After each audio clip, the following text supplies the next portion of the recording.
নমস্কার, বিল্টুসে স্টাডি চ্যানেলের পক্ষ থেকে সকলকে জানাই স্বাগতম। একজনকার অনুরোধে আমি এই ভিডিওটা আপলোড করছি। অনেক দিন থেকেই বলছেন যে স্যার গ্রামের পরিবেশ এবং শহরের পরিবেশের পার্থক্যটা লিখে দিন। তো গ্রামের পরিবেশ শহরের পরিবেশের পার্থক্য এটা হচ্ছে ক্লাস 3 সায়েন্স বইয়ে বাংলা ভার্সন।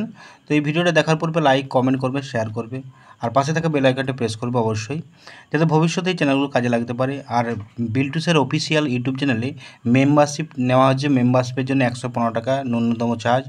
তো এই 115 টাকা কাটিয়ে মেম্বারশিপটা নিয়ে নিন, যাতে আপনার সবার সুবিধা হবে এই মেম্বারশিপটা নিলে। তো যাই হোক, আজকে যে বিষয়টা নিয়ে আলোচনা করছি সেটা হচ্ছে গ্রামের পরিবেশ ও শহরের পরিবেশের পার্থক্য। গ্রামের পরিবেশ ও শহরের পরিবেশ। গ্রামের পরিবেশে মাঠ ভরা ধান, কাঁচা রাস্তা, মাটির বাড়ি দেখা যায়।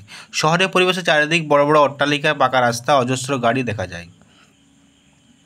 এবার আছে গ্রামের পরিবেশে মাঠে মধ্যে বাড়ি ঘরগুলো ছড়িয়ে ছিটে থাকে। শহরের বাড়িগুলো খুবই কাছাকাছি হয়। এবার আছে তিন দাগে গ্রামের পরিবেশ খুব অনুন্নত, শহরের পরিবেশ খুব উন্নত। গ্রামের পরিবেশে দূষণ খুব কম, শহরের পরিবেশে দূষণ খুব বেশি। তাহলে এটা হলো গ্রামের পরিবেশ ও শহরের পরিবেশের পার্থক্য। এই পার্থক্যটা স্ট্যান্ডার্ড 3 বাংলা ভার্সন সায়েন্সের। তো এই লিখে দিলাম।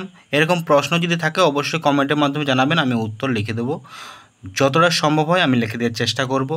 পাশে থাকুন অবশ্যই বিল্টুসের স্টাডি এবং বিল্টুসের অফিসিয়াল ইউটিউব চ্যানেলকে সাবস্ক্রাইব করুন। Tata, bye bye. আবার দেখা হবে পরবর্তী ভিডিওতে।